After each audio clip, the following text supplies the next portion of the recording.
itu bukan gara-gara greenflation, tapi greedflation. Jadi sebelum bicara lebih jauh tentang greenflation, greedflation, tentang demo rompi kuning, atau apa relationnya kepada tema debat, yang mana yang benar, yang mana yang salah, dan saya juga akan kasih beberapa data tentang itu. Saya mau cerita sedikit aja tentang dulu saat saya kuliah dengan salah satu dosen saya. Jadi dosen itu memberikan materi lah kepada saya. Lalu istilahnya saya debatkan, saya bantahkan materi yang dia berikan. Karena sebenarnya bukan tanpa alasan, saya udah membaca jurnal terbaru mengenai materi yang dia sampaikan. Lalu dia bilang seperti ini ketika saya mendebat materi yang dia sampaikan. Kamu ini mahasiswa, saya dosennya, saya yang benar, kamu yang salah. Lalu apa yang saya lakukan? Saya diam, saya berikan jurnal baru itu kepada dia, dan dia langsung bungkam. Tidak bisa menjawab, dan akhirnya terpaksa harus setuju dengan apa yang ada di jurnal itu. Mengenai cerita saya, kenapa saya ceritakan, nanti kalian pasti ngerti. Dan kita sekarang bicarakan tentang greenflation, greedflation, demo rompi kuning, dan ekonomi sirkular ya. Jadi, greenflation itu sendiri, saya sudah buatkan video 2 kali bahkan.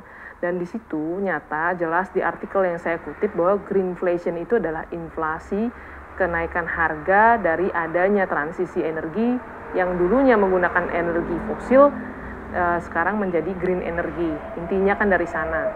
Nah, sedangkan greedflation itu apa sih? Tadi sama Bapak dosen itu dijelaskan bahwa penyebab yellow vest protest itu karena adanya greedflation, bukan greenflation. Dan kita harus paham dulu lah, definisi dari greedflation itu apa. Greedflation adalah price gouging by corporation during an inflationary period, especially when the underlying cost of production has not risen accordingly. Jadi price gouging, adanya penipuan harga oleh korporasi ketika masa inflasi, terlebih atau terutama ketika tidak adanya biaya produksi yang naik gitu loh. Jadi istilahnya tipu-tipu harga, ketika nggak ada biaya produksi yang naik, dia naikkan harga. Intinya itu.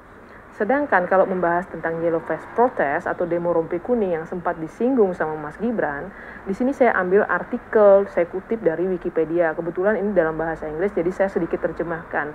The movement itu atau pergerakan atau demonstrasi ini istilahnya menentang tentang ketidakproporsionalan beban pajak di Prancis.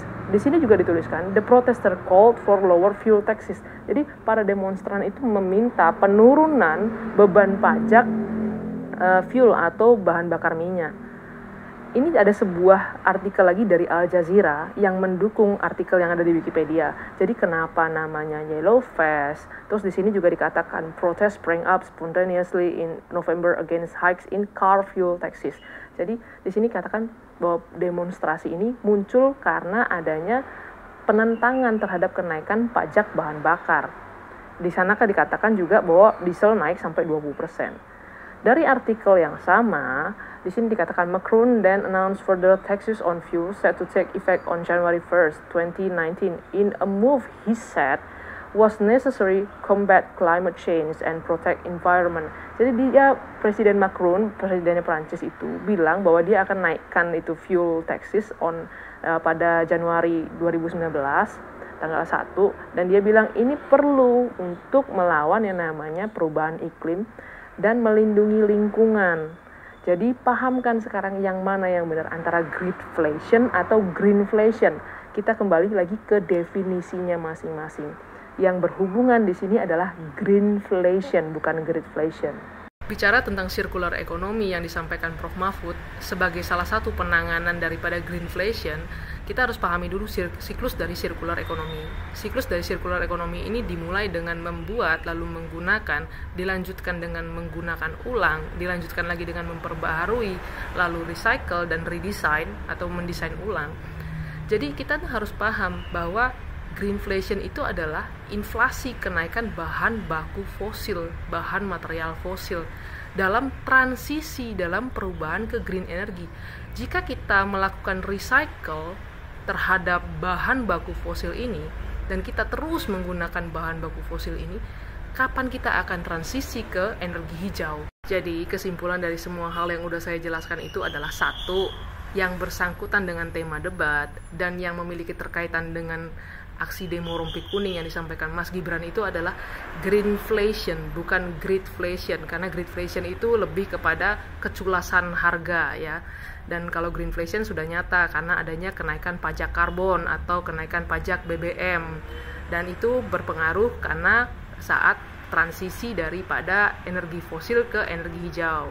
Yang kedua, ekonomi sirkular mungkin bisa jadi salah satu solusi dari greenflation, tapi alangkah lebih tepatnya solusi dari greenflation sendiri itu adalah mempercepat transisi atau perubahan penggunaan energi fosil ke energi hijau sendiri. Dan kalau misalnya ada yang paham tentang cerita singkat saya di depan dan benar, saya akan follow 5 orang.